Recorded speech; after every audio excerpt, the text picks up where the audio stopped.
তারা নতুন সরকার গঠন করছে, আইছে ডক্টর ইউনূস আইছে পরিদর্শনে, এই পর্যন্ত আইছে। ওনার আসার উচিত ছিল।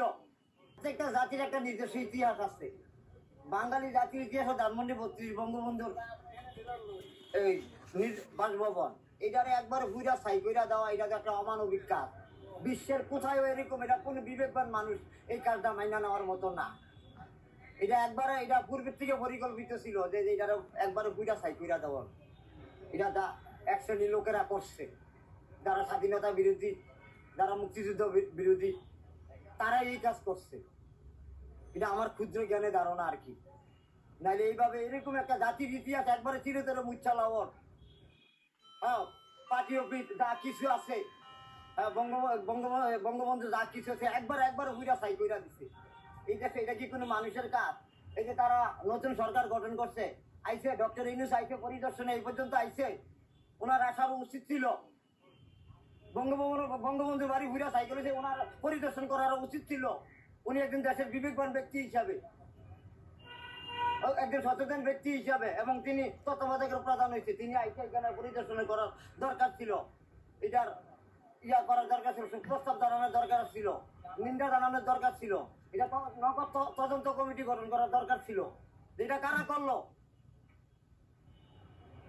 শেখ হাসিনা বিচার করলে, শেখ হাসিনা দোষ করলে তার বিচার হইব। এই জন্য জাতির একটা ইতিহাস মুচ্ছা দেওয়া, স্বাধীনতার মহানায়ক, পৃথিবীর কোনো মানুষ এটা বলতে পারবে না যে বঙ্গবন্ধু স্বাধীনতার মহানায়ক। এটা কি কেউ ভুলবার মতো নেই? দেশ চিরদিন এই মাটি আকাশ বাতাস যতদিন থাকবে ততদিন বঙ্গবন্ধুর নাম থাকবে।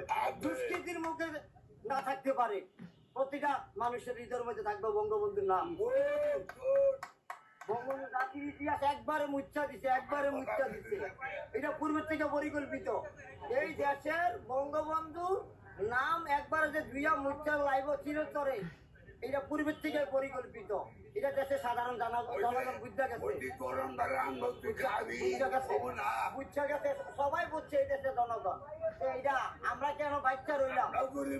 আমরা মহিলা যাউন গা ভালাই এই জাতি। বঙ্গবন্ধুর ইতিহাস চিরতরে মুচ্ছা দেওয়ার মানে কিটা? এই বাঙালি জাতিরে নিধন করা, বাঙালি ইতিহাস শেষ করা। বঙ্গবন্ধুর নাম যে রাখবো না, এইটাই বারে বারে এইটাই মনের থেকে গুচ্ছা ওঠে যে বঙ্গবন্ধুর নাম এই দেশে চিরতরে মুচ্ছা দিচ্ছে। এই দেশে রাখতো না।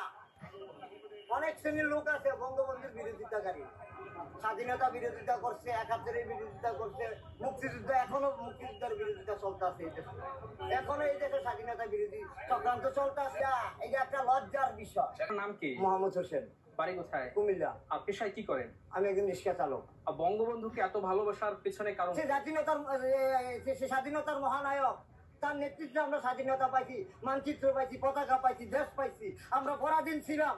এই দেশে পূর্বের ইতিহাস গাইতে দেখেন, আমাদের দেশের নাম কইতাম পারছি না।